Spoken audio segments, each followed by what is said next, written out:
Coucou tout le monde, bienvenue dans cette nouvelle vidéo. J'espère que vous allez bien. Moi, ça va super.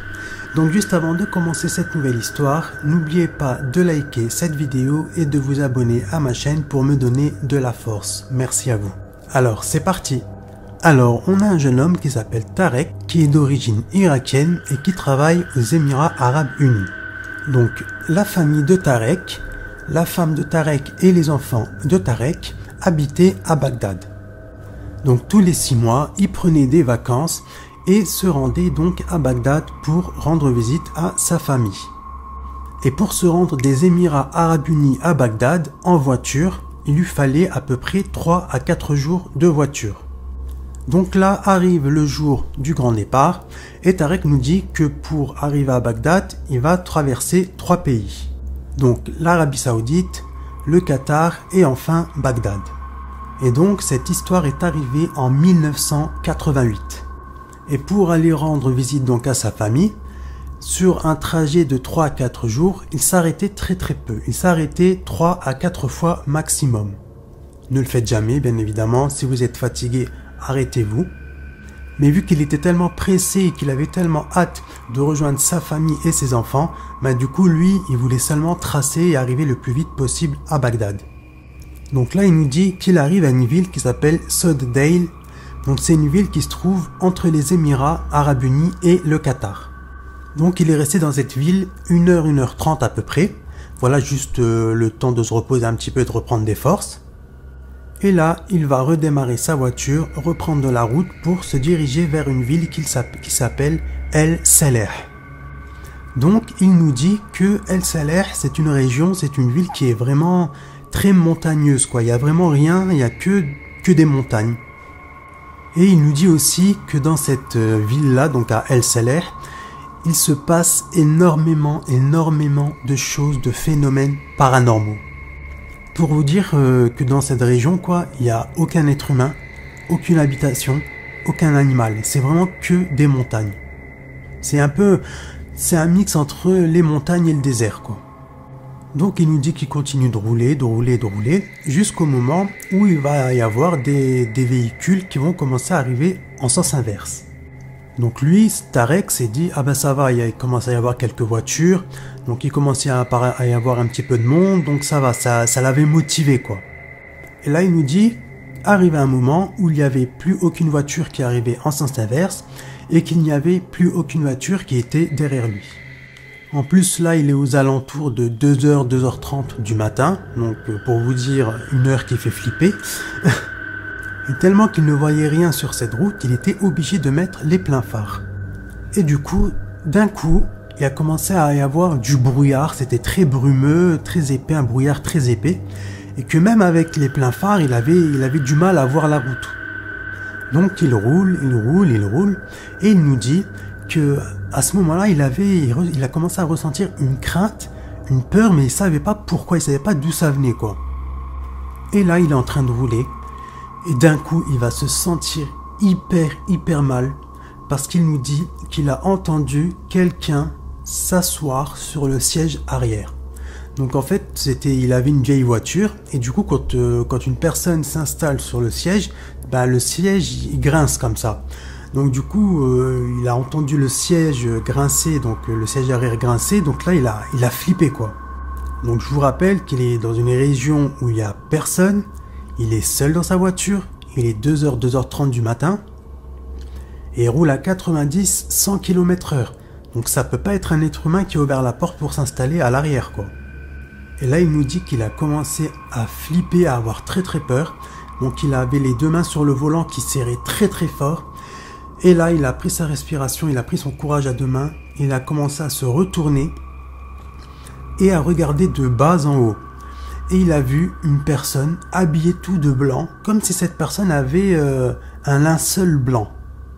Et là, il regarde de bas en haut, il regarde les pieds, il regarde les genoux, il regarde le ventre, et arrivé au visage, pouf, plus rien. La chose avait disparu. Et quand il s'est rendu compte, et quand il a ressenti que la chose était partie, il a accéléré, il a fermé toutes les portes de sa voiture et il a remonté toutes les fenêtres de sa voiture. Et là, au bout de 30 secondes, pouf, la chose est revenue de nouveau à l'arrière de sa voiture. Donc là, il sait instinctivement que c'est pas quelque chose de normal, c'est pas un être humain. Il sait et il comprend de suite que c'est un démon, un djinn.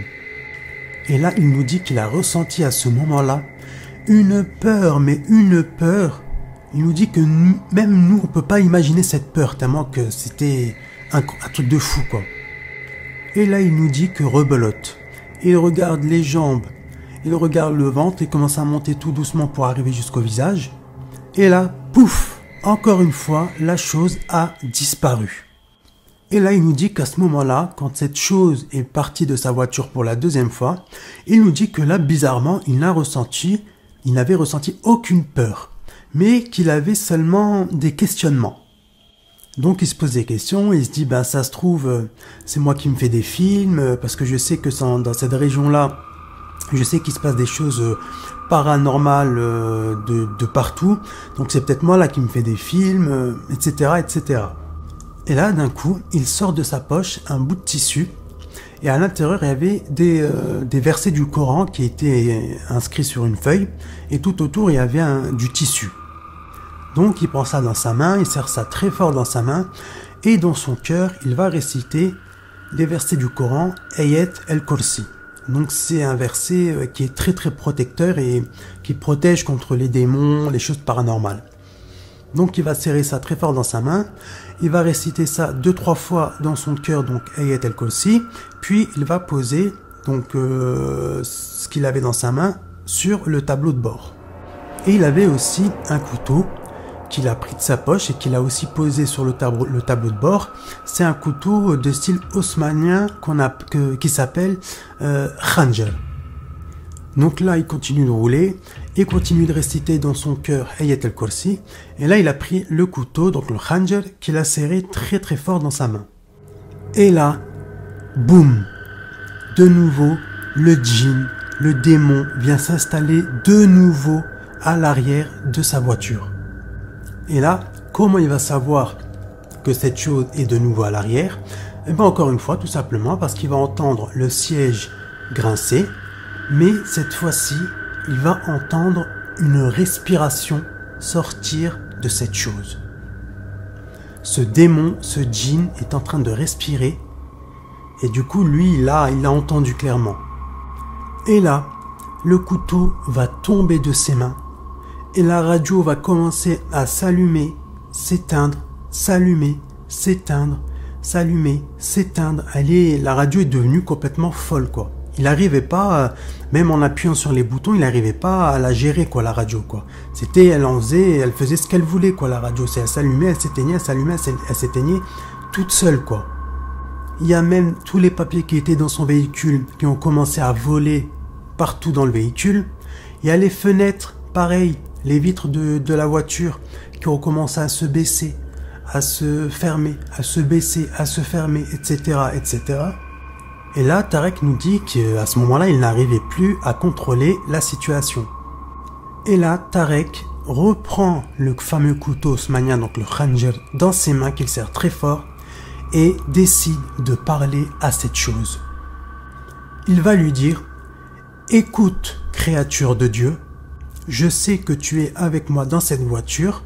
Sache que moi, je veux simplement aller rejoindre ma famille qui se trouve à Bagdad. Moi, je suis pas chaud pour faire le trajet et passer par cette région-là qui a des phénomènes paranormaux, mais je n'ai pas le choix. Et si tu es un bon djinn, un djinn musulman, tu peux rester à l'arrière. Mais si tu es une mauvaise chose, un mauvais démon, bah dans ce cas-là, je vais réciter du Coran, et à force, ça va te brûler. Et je sais que si je fais ça, à votre tour, vous allez vous venger de moi et vous allez me tuer à mon tour. Et ça, moi, je ne le veux pas, et je sais que toi non plus, tu ne le veux pas. Donc si tu es une bonne chose, tu es le bienvenu, tu peux rester avec moi, tu peux même m'escorter jusqu'à Bagdad. Mais si tu es une mauvaise chose, un mauvais djinn, sache que j'ai mes protections avec moi et que je les utiliserai. Et il lui dit aussi, s'il te plaît, quitte cette voiture. Si tu es un mauvais démon, un mauvais djinn, quitte cette voiture. Je sais que vous existez, mais s'il te plaît, là tu me fais peur. Donc s'il te plaît, quitte cette voiture, quitte cette voiture.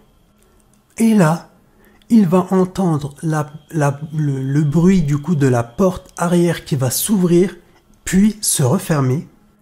Et donc, quand il a entendu cette chose sortir de la voiture, il s'est retourné pour essayer de voir le visage de cette chose.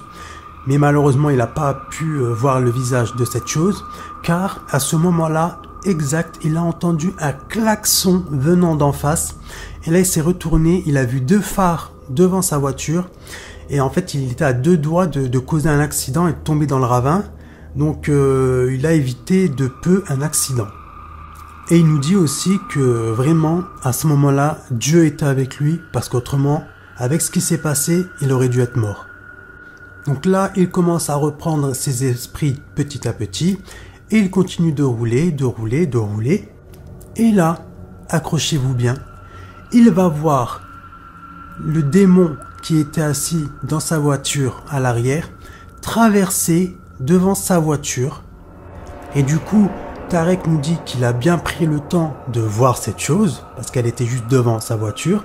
Et il nous dit que cette chose était habillée tout de blanc, voilà, comme si elle avait un linceul, et que son visage faisait flipper, mais flipper de chez flipper.